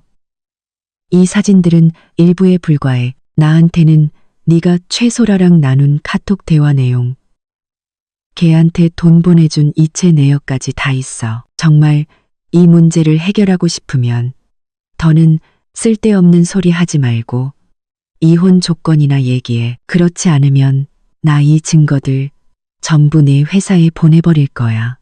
내 동료들, 상사들 모두가 네가 어떤 인간인지 알게 해줄게. 박준서의 얼굴이 하얗게 질렸다가 이내 파랗게 변했어요. 그는 제 손에 들린 서류 봉투와 제 단호한 눈빛을 번갈아 보더니 드디어 제가 다시는 돌아가지 않을 거라는 걸 깨달은 듯했어요. 그는 입을 열었지만 아무 말도 하지 못하고 결국 원망 섞인 목소리로 말했죠. 강서희, 너 정말 이렇게까지 해야겠어? 우리 3년의 결혼 생활이 너한테는 아무것도 아니었어? 결혼 생활? 저는 그를 보며 비웃었어요. 네가 바람 피운 그 순간부터 우리 사이의 모든 건 끝났어. 박준서, 네가 지금 와서 그런 말을 하는 건 나를 더 역겹게 만들 뿐이야. 돌아가. 여긴 네가 있을 곳이 아니야. 다음에 또 찾아오면 그때는 정말 경찰에 신고할 거야. 박준서는 여전히 그 자리에 서 있었어요. 지은이가 다가가 문을 활짝 열며 말했죠. 박준서, 못 들었어? 서희가 너더러 가래. 여기서 더 꼴 보기 싫게 굴지 말고 썩 꺼져. 안 그러면 내가 진짜 신고한다. 박준서는 저를 한번 쏘아보고 지은이를 노려보더니 결국 아무 말도 못하고 문을 박차고 나가버렸어요. 문이 닫히는 순간 지은이는 안도의 한숨을 내쉬었어요. 휴, 드디어 갔네. 너 아까 진짜 멋있었다. 쟤를 아주 꼼짝 못하게 만들더라. 저는 서류 봉투를 핸드백에 넣으며 차분하게 말했어요. 이건 시작에 불과해. 다음 차례는 최소라야. 박준서가 떠난 지 10분도 채 되지 않아 문 밖에서 다시 노크 소리가 들렸어요. 이번에는 아까보다 훨씬 더 거칠고 무례함이 느껴지는 소리였죠. 지은이는 미간을 찌푸리며 일어났어요. 아, 저 인간 진짜 끝까지 사람 피곤하게 하네. 그녀는 현관으로 다가가 인터폰 화면을 확인하더니 저를 돌아보며 작은 목소리로 말했어요. 박준서 혼자가 아니야. 최소라랑 같이 왔어. 팔짱까지 끼고. 저는 물컵을 들고 있다가 그 말을 듣고 손을 멈칫했어요. 이내 냉소가 흘러나왔죠. 잘 됐네. 내가 따로 찾아갈 필요도 없이 오늘 한 번에 다 끝내버리자. 문 열어줘. 저는 물컵을 내려놓고 일어섰어요. 제 발로 찾아왔으니 제대로 대접해줘야지. 지은이는 고개를 끄덕이고 문을 열었어요. 문이 열리자마자 최소라가 하이힐을 신고 거만한 태도로 들어왔죠. 그녀는 몸에 딱 붙는 빨간 원피스를 입고 짙은 화장을 하고 있었어요. 들어오자마자 거실을 훑어보더니 제게 시선을 고정하고는 비웃으며 말했어요. 당신이 강서희 씨? 한번 얘기 좀 하고 싶었는데 친구 집에 숨어 있을 줄은 몰랐네. 정말 찌질하다. 박준서는 그녀 뒤에 서서 어색한 표정을 짓고 있었지만 최소라를 말리지는 않았어요. 오히려 그녀 옆에 서서 그녀에게 힘을 실어주는 듯 보였죠. 지은이는 한 걸음 앞으로 나와 제 앞을 막아서며 기분 나쁜 목소리로 말했어요. 최소라 씨, 말 조심하시죠. 여긴 우리 집이에요. 당신이 와서 행패 부릴 곳이 아니라고요. 최소라는 지은이를 무시하고 거실 중앙으로 걸어와 팔짱을 낀 채 턱을 치켜들고 말했어요. 강서희 씨, 당신이 준서 씨랑 이혼하기 싫어하는 거 알아요. 하지만 감정은 억지로 되는 게 아니잖아요. 준서 씨는 이제 나를 사랑해요. 당신이 아니라. 당신이 계좌를 동결시키고 그를 궁지로 몰아넣어도 그는 당신한테 돌아가지 않을 거예요. 그냥 곱게 이혼 서류에 도장 찍고 물러나는 게 체면이라도 지키는 길일 텐데. 저는 소파에 앉아 팔걸이를 손가락으로 톡톡 두드리며 차분하게 말했어요. 최소라 씨, 맞죠? 나는 아직 아무 말도 안 했는데 당신이 먼저 박준서 씨 대변인 노릇을 하네요. 능력이 좋으시네. 귀국한 지 며칠 됐다고 남의 집에 쳐들어와서 남의 남편을 뺏고 나보고 찌질하다고 할 용기까지 있고. 최소라의 얼굴이 순간 굳어졌지만 이내 다시 거만한 표정으로 돌아왔어요. 뺐다니 말이 심하시네요. 저랑 준서 씨는 원래 사랑하는 사이였어요. 제가 유학을 가지 않았더라면 당신이 그와 결혼할 기회는 없었을 거라고요. 이제 제가 돌아왔으니 제 것을 되찾는 건 당연한 거 아닌가요? 당신 것? 저는 웃으며 핸드백에서 인쇄물 한 장을 꺼내 그녀 앞 탁자 위에 던졌어요. 이거나 먼저 보고 뭐가 당신 것인지 다시 한번 얘기해 보시죠. 최소라는 허리를 숙여 인쇄물을 집어들었어요. 거기에는 카톡 대화 내용과 사진 몇 장이 있었죠. 그녀는 몇 줄 읽지도 못하고 얼굴이 하얗게 질렸어요. 이걸 어떻게? 지은이가 다가가 인쇄물을 훑어보더니 이내 상황을 파악하고 비웃으며 말했어요. 어머나, 최소라 씨, 예전에도 남의 남편 뺏는 짓을 하셨었네? 그것도 모자라서 그 부인을 자살 직전까지 몰고 가고 결국 회사에서도 잘리셨다고? 그래서 유학 핑계대고 도망치셨구나. 저는 이미 친구를 통해 최소라의 과거를 다 조사해 두었어요. 3년 전 그녀는 한 무역회사에서 유부남 부장과 부적절한 관계를 맺었어요. 부장의 아내가 그 사실을 알고 회사로 찾아와 난리를 쳤을 때 최소라는 반성하기는커녕 오히려 그 아내에게 남편 간수도 못한다고 비웃었죠. 결국 충격을 받은 아내는 병원에 입원했고 회사는 소문을 잠재우기 위해 최소라를 해고했어요. 그녀는 더 이상 그곳에 얼굴을 들고 다닐 수 없게 되자 유학을 핑계로 해외로 도피했던 거였죠. 최소라는 인쇄물을 구겨바닥에 던지며 소리쳤어요. 거짓말, 다 거짓말이야. 당신이 나를 모함하려고 꾸며낸 거라고. 거짓말이라고. 저는 핸드폰을 꺼내 녹음 파일을 재생했어요. 거기에는 최소라가 예전 동료와 나눈 대화가 녹음되어 있었죠. 그녀는 더이양양하게 말하고 있었어요. 그 아줌마는 그냥 평범한 아줌마일 뿐이야. 이 부장님한테는 어울리지 않아. 회사에 와서 난리만 안 쳤어도 내가 이 부장님이랑 결혼했을 텐데 잘린 건 상관없어. 이참에 해외 가서 바람이나 쐬고 돌아와서 더 좋은 남자 만나면 되지 뭐. 녹음이 끝나자 최소라의 얼굴은 종이처럼 하얗게 질렸어요. 그녀는 한 걸음 뒤로 물러나다가 뒤에 서 있던 박준서와 부딪힐 뻔했죠. 박준서는 그제야 상황을 파악한 듯 놀란 눈으로 최소라를 보며 말했어요. 소라야, 이게 다 사실이야? 너 정말. 아니야, 준서 씨, 저 여자 말 듣지 마. 저 여자가 우리 사이를 이간질하려고 녹음까지 조작한 거야. 최소라는 박준서의 팔을 붙잡고 울먹이며 말했어요. 방금 전에 거만한 모습은 온데간데 없었죠. 저는 자리에서 일어나 최소라 앞으로 다가갔어요. 제 눈빛은 얼음장처럼 차가웠죠. 조작? 그 부장님 아내 아직도 그 회사에 다니고 있어. 네가 원한다면 지금 바로 전화해서 직접 확인시켜 줄 수도 있고 아니면 네가 다니던 회사에 직접 찾아가서 물어볼 수도 있어. 내가 한 말이 사실인지 아닌지. 최소라의 손이 박준서의 팔에서 스르르 미끄러져 내려왔어요. 그녀는 입술을 달싹였지만 아무 말도 하지 못했죠. 그녀도 알았을 거예요. 전화를 거는 순간 자신의 모든 과거가 탈로 날 거라는 것을요. 지은이가 옆에서 한마디 거들었어요. 최소라 씨, 당신이야말로 남의 가정 파탄 내는 상습범이면서 어디서 서희한테 남의 남자 뺏는다고 큰 소리예요?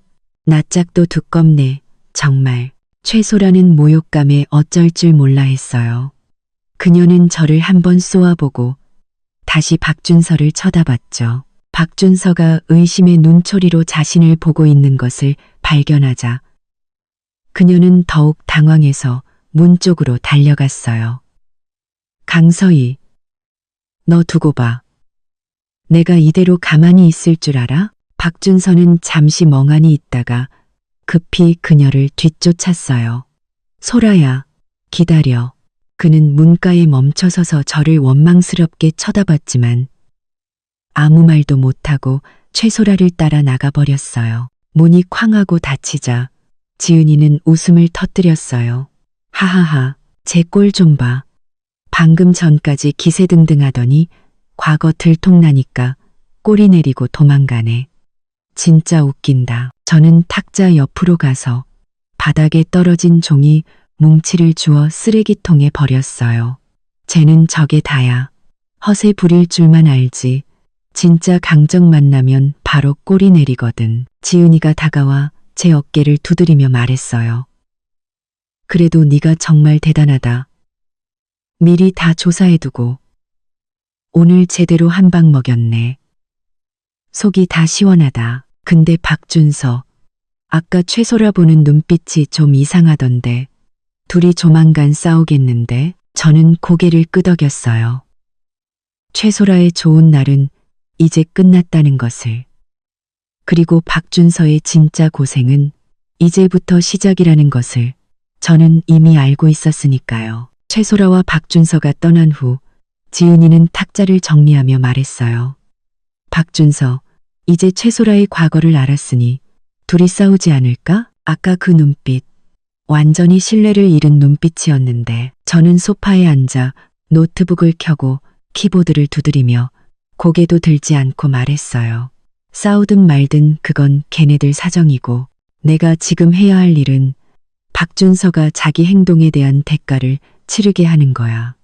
바람 피운 것뿐만 아니라 회사에서 저지른 비리까지도. 지은이가 다가와 노트북 화면을 보았어요. 거기에는 제가 정리해둔 파일들이 있었죠. 그녀는 놀라서 물었어요.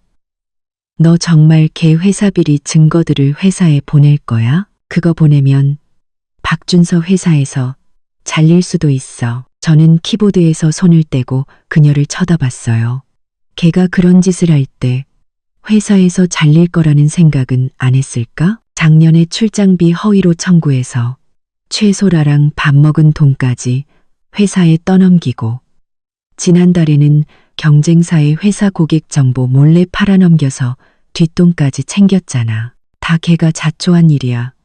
내가 시킨 게 아니라고. 사실 이 증거들은 제가 작년에 우연히 발견한 것이었어요. 한 번은 박준서가 술에 취해 핸드폰을 거실에 두고 잠들었는데 제가 충전해 주려다 우연히 낯선 번호와 나눈 카톡 대화 내용을 보게 됐죠. 거기에는 고객 정보와 뒷돈에 대한 내용이 가득했어요. 그때는 제가 잘못 봤을 거라고 믿고 싶어서 그와 싸우는 대신 조용히 대화 내용을 캡처해두고 친구를 통해 그의 경비 처리 내역을 확인해 봤어요. 그리고 제 예상이 맞았다는 것을 알게 됐죠. 저는 정리해둔 증거들을 두 개의 파일로 나누었어요. 하나는 출장비 허위 청구 내역과 관련 대화 내용, 다른 하나는 고객 정보 유출 증거와 이체 내역이었죠. 그리고 박준서 회사 감사팀의 이메일 주소를 찾아 이 파일들을 압축해서 첨부했어요. 제목은 마케팅팀 박준서 대리 비리 제보라고 쓰고 증거 자료 첨부합니다. 라는 내용을 덧붙여 전송 버튼을 눌렀죠. 전송 완료라는 메시지가 떴을 때 제 마음은 놀랍도록 평온했어요. 박준서는 잘못을 저질렀고 그에 대한 대가를 치러야 했죠. 이건 제가 그를 망가뜨린 게 아니라 그가 스스로 자신의 경력을 망가뜨린 것이었어요. 오후 4시쯤 제 핸드폰이 갑자기 울렸어요. 낯선 번호였죠. 저는 잠시 망설이다 전화를 받았어요. 전화를 받자마자 박준서의 이성을 잃은 목소리가 터져 나왔어요. 강서희, 너지. 내 회사 일. 네가 회사에 꼰지른 거지. 저는 핸드폰을 귀에서 조금 떼고 차갑게 말했어요. 그래, 나야. 그게 뭐. 네가 그런 비리를 저지를 때 이런 날이 올 거라는 생각은 안 해봤어? 강서희, 너 미쳤어. 박준서는 전화기 너머에서 울부짖었어요. 내가 회사에서 잘리면 우리 집은 이제 완전히 끝장이야. 네가 나를 그렇게까지 미워했어. 나한테 살 길 하나 안 남겨주고. 살 길? 저는 차갑게 웃었어요. 네가 최소라랑 밤새 외박할 때 나한테 살 길을 남겨줬어?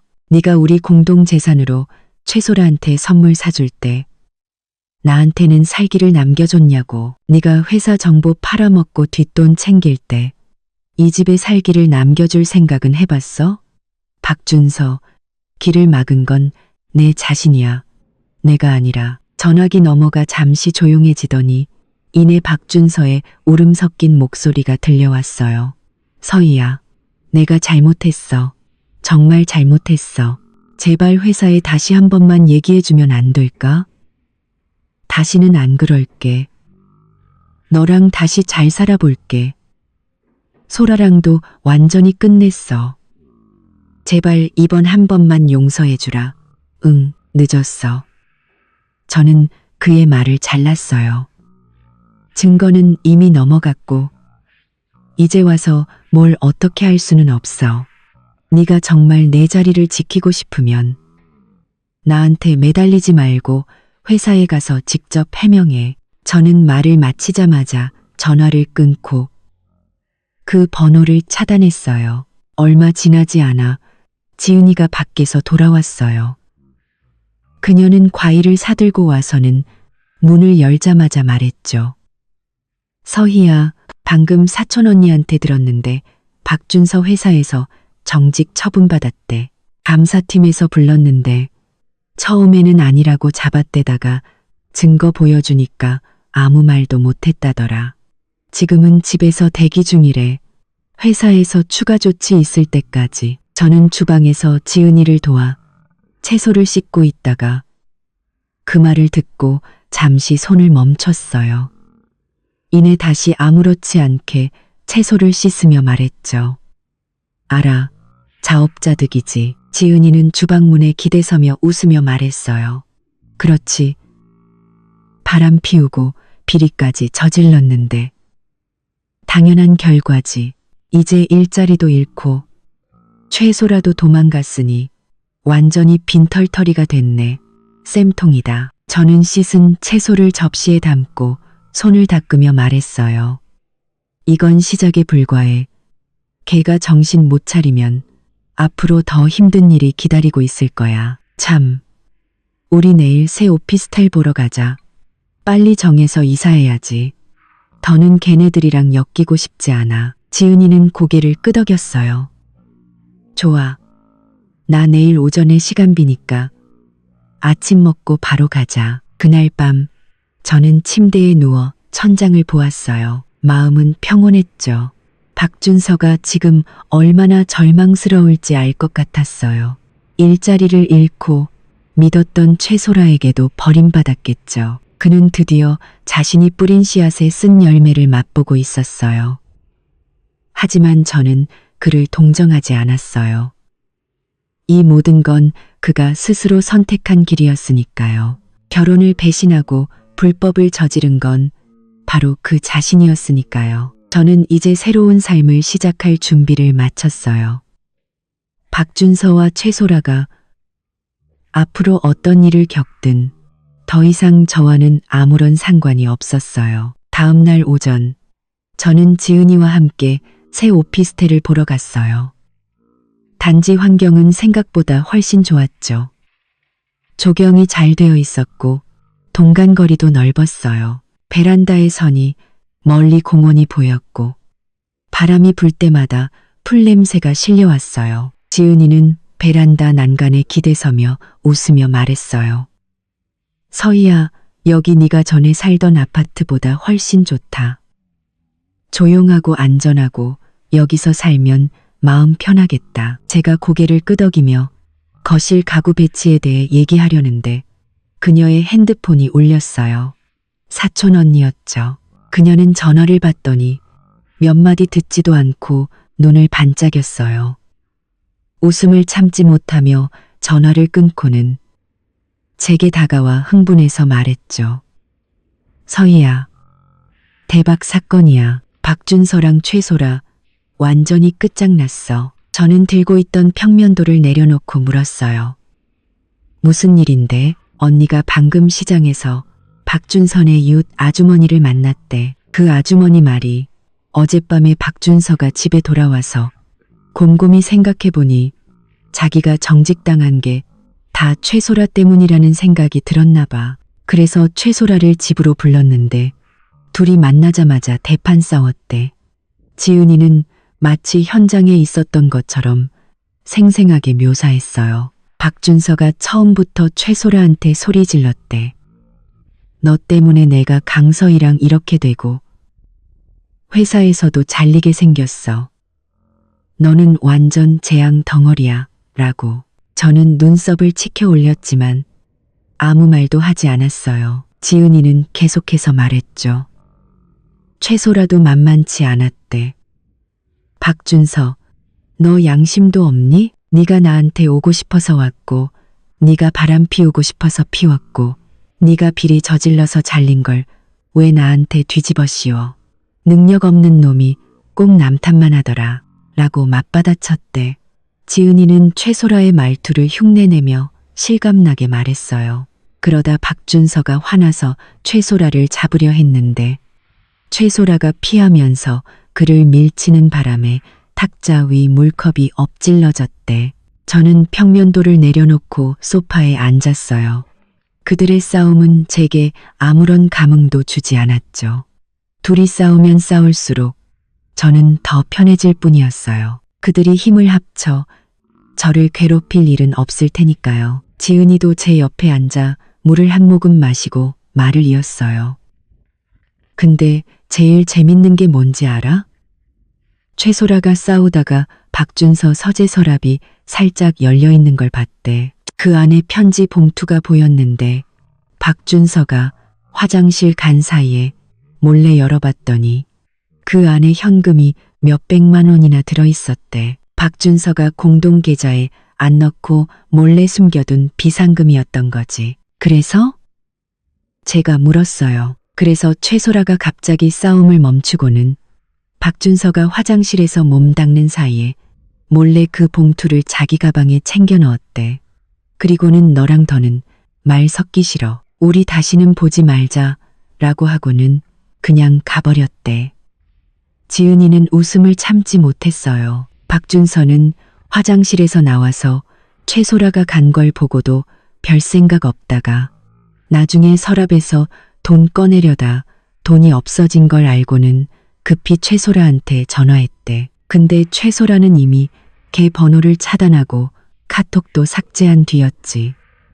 호텔에 찾아가니 아침에 이미 체크아웃하고 사라졌다고 하더래. 저도 입가에 미소가 번졌어요.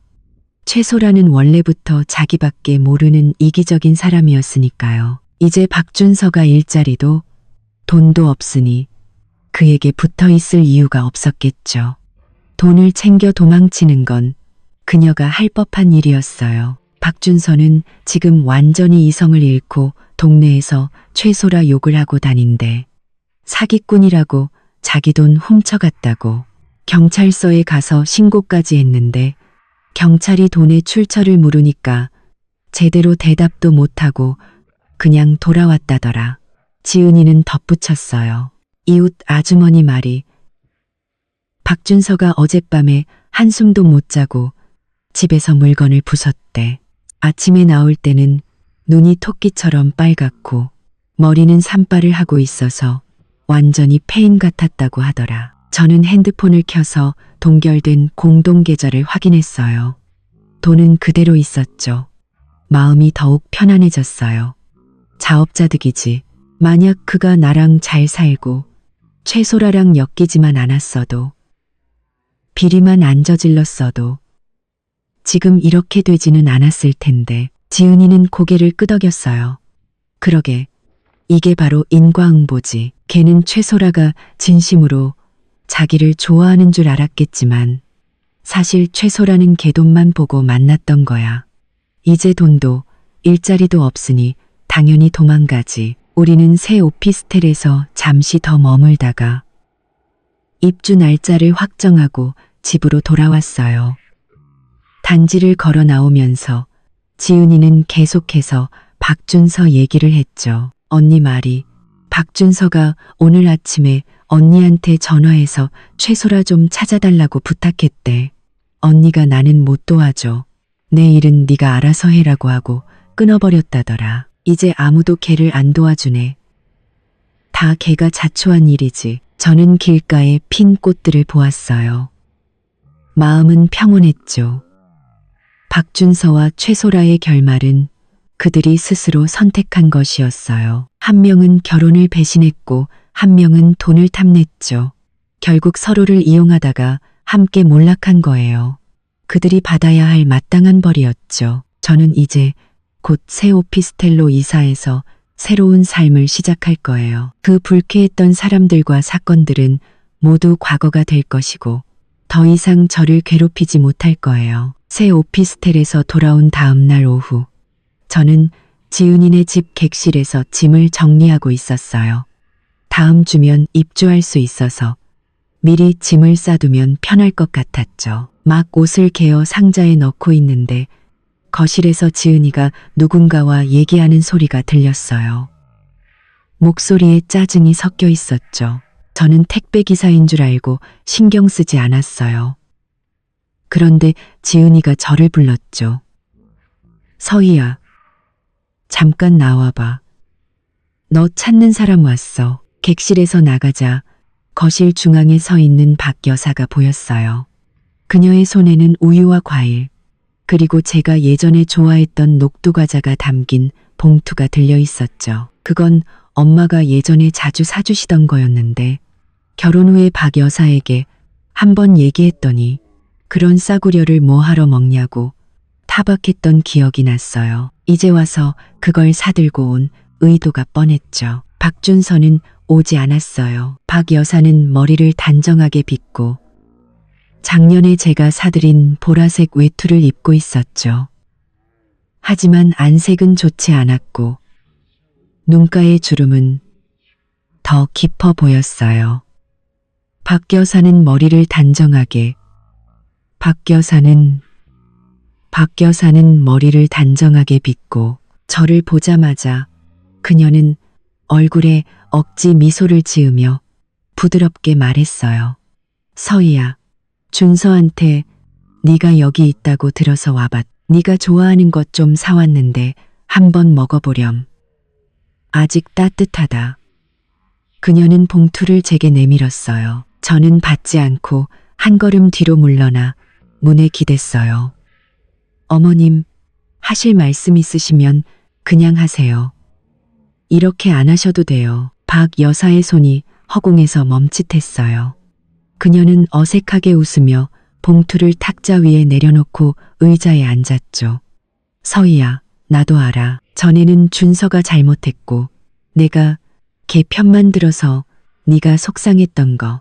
근데 지금 준서가 너무 불쌍해서 그런다. 일자리도 잃고 최소라라는 애는 돈까지 훔쳐서 도망가고 매일 밤 잠도 못 자고 밥도 못 먹어서 애가 반쪽이 됐어. 우리 그래도 한때는 고부 사이였는데 이번 한 번만 용서해주고 집에 같이 돌아가면 안 되겠니? 저는 그녀를 쳐다봤어요. 아무런 감정도 들지 않았죠. 박준서가 최소라랑 밤새 외박했을 때 그녀는 저를 속 좁다고 타박했어요. 제가 계좌를 동결했을 때 그녀는 저를 유난 떤다고 비난했죠. 이제 박준서가 몰락하자 그제야 고부 사이의 정을 들먹이는 그녀가 우스웠어요. 어머님, 저는 그녀의 말을 잘랐어요. 저랑 박준서 씨는 이미 끝났어요. 이혼 절차는 변호사님이 진행 중이고요. 더는 설득하지 마세요. 박 여사는 다급해져서 제게 다가와 팔을 잡으려 했어요. 제가 피하자 그녀는 더욱 애원했죠. 서희야, 제발. 준서가 정말 잘못했다고 해. 앞으로는 절대 안 그런데. 네가 집에만 돌아오면 내가 옆에서 지켜볼게. 다시는 그 여자랑 연락 못하게 하고 집안 돈도 다 너한테 맡길게.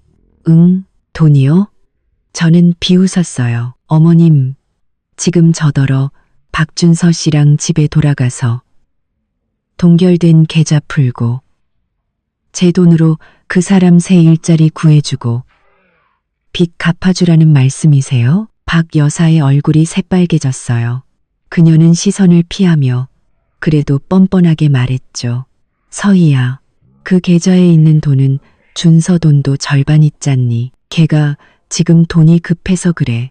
일단 계좌 풀어서 걔 돈이라도 쓰게 해주고 나중에 새 일자리 구하면 바로 갚으라고 할게. 안 돼요. 저는 단호하게 거절했어요. 그 돈의 절반은 제 돈이고 나머지는 부부 공동 재산이에요. 박준서 씨는 혼인 중에 외도를 저질렀고 회사 비리까지 저질렀어요. 이혼할 때 법이 어떻게 판결할지는 법에 따르면 돼요. 지금 그 사람이 돈이 없는 건 자업자득이지 저랑은 상관없어요. 제가 그를 도와줄 의무는 없다고요. 박 여사의 얼굴이 완전히 굳어졌어요. 그녀는 원망스러운 목소리로 말했죠. 강서희, 너 어떻게 그렇게 독하니? 준서가 그래도 내 남편인데 걔가 망하는 걸 그냥 보고만 있겠다는 거야? 우리 집안이 망하면 너한테 좋은 게 뭐가 있는데 저한테 좋을 것도 나쁠 것도 없어요. 저는 그녀를 차갑게 쳐다봤어요. 박준서 씨가 최소라랑 바람 피울 때 어머님은 그가 독하다고 생각 안 하셨어요? 그가 우리 돈으로 최소라한테 선물 사줄 때 그가 너무하다고 생각고 안 하셨냐고요. 이제 와서 그가 몰락하니까 저보고 독하다고 하시는 거예요? 어머님, 정말로 아들이 걱정되시면 그가 스스로 반성하게 두세요. 그에게 상처받을 대로 받은 저한테 와서 이러지 마시고요. 지은이가 옆에서 거들었어요. 맞아요. 아주머니. 아주머니가 준서 씨 편만 드실 때 서희 마음은 생각 안 하셨잖아요. 이제 와서 준서 씨가 힘들어지니까 서희한테 도와달라고 하시는 건 너무 이기적인 거 아니에요? 박 여사는 우리말에 아무 대꾸도 못하고 그 자리에 서서 갑자기 울기 시작했어요.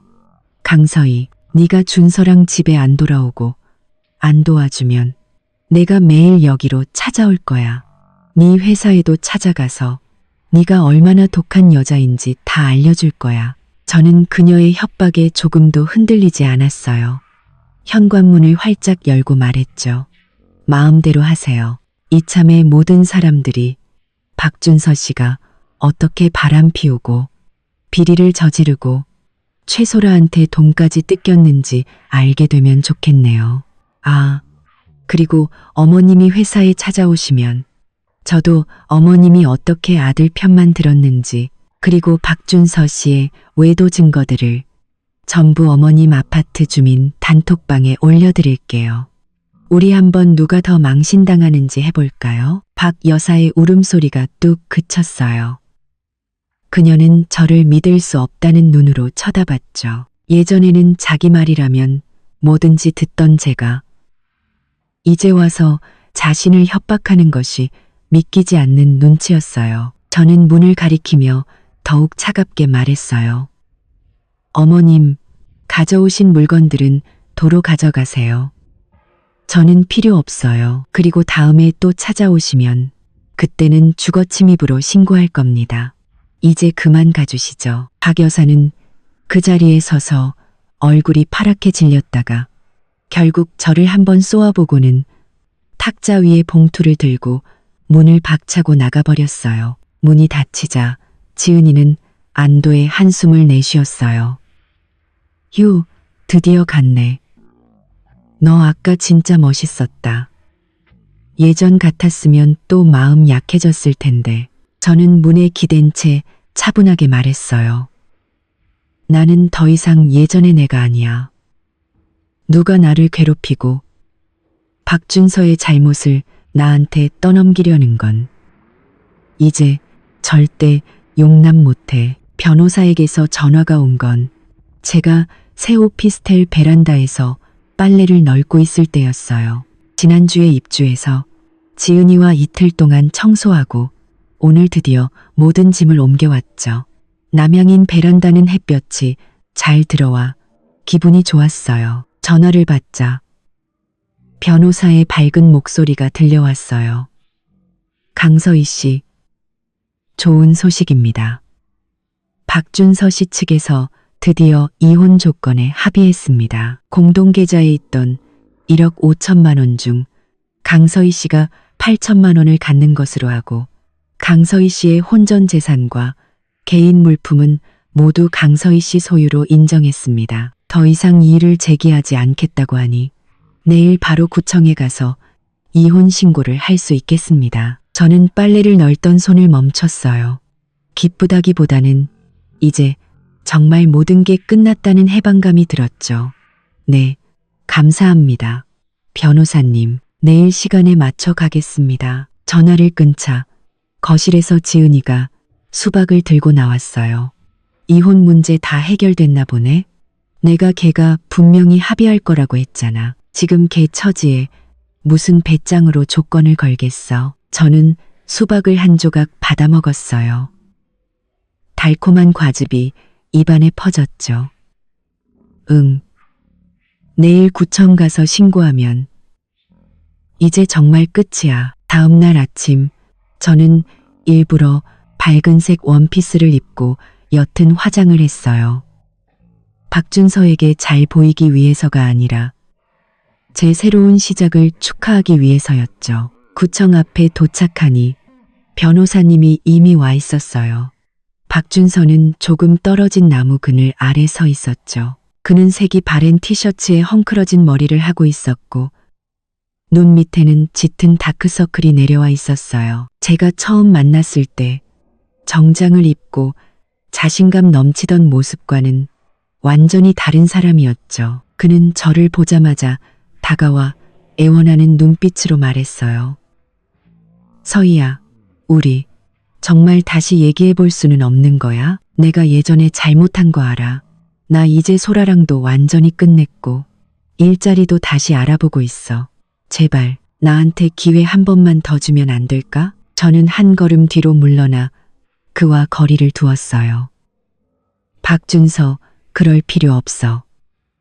네가 최소라랑 밤을 새운 그날부터 우리 사이에는 더 이상 할 얘기가 없었어. 그냥 조용히 서류에 도장 찍고 끝내자. 그게 너한테도 나한테도 좋은 일이야. 변호사님이 옆에서 이혼 합의서를 내밀었어요.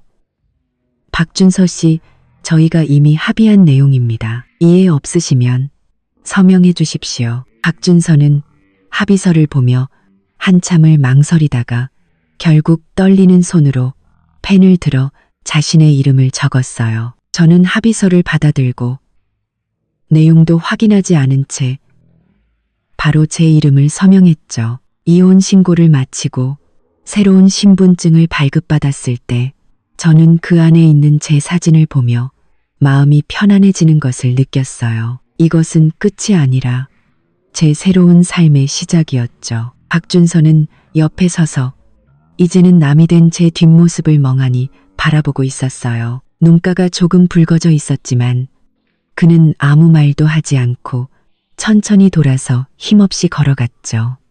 그 뒷모습이 유난히 초라해 보였어요. 저는 더 이상 그를 쳐다보지 않고 변호사님께 감사 인사를 드린 후 택시를 타고 새 오피스텔로 돌아왔어요. 집에 들어서자 지은이가 해바라기 꽃다발을 들고 저를 맞이했어요. 축하해. 드디어 그 쓰레기한테서 완전히 해방됐네. 이 꽃은 내가 너를 위해 특별히 준비했어. 새로운 시작을 의미하는 거야. 저는 해바라기를 받아 거실 화병에 꽂았어요. 창문으로 들어온 햇살이 꽃잎에 부서지는 것을 보며 마음이 따뜻해졌죠. 그 후 저는 다시 회사에 복귀했어요. 제 사정을 알게 된 팀장님은 저를 위로해 주시고 중요한 프로젝트까지 맡겨주셨죠. 주말에는 지은이와 쇼핑을 하거나 영화를 보고 가끔은 엄마 집에 가서 함께 시간을 보냈어요. 엄마는 제 이혼 소식을 듣고 저를 나무라기는커녕 진작에 헤어지지 그랬어. 내 딸은 더 좋은 사람 만날 자격이 있어라며 저를 안아주셨죠. 한 달쯤 지났을까 사촌 언니를 통해 박준서의 소식을 듣게 됐어요.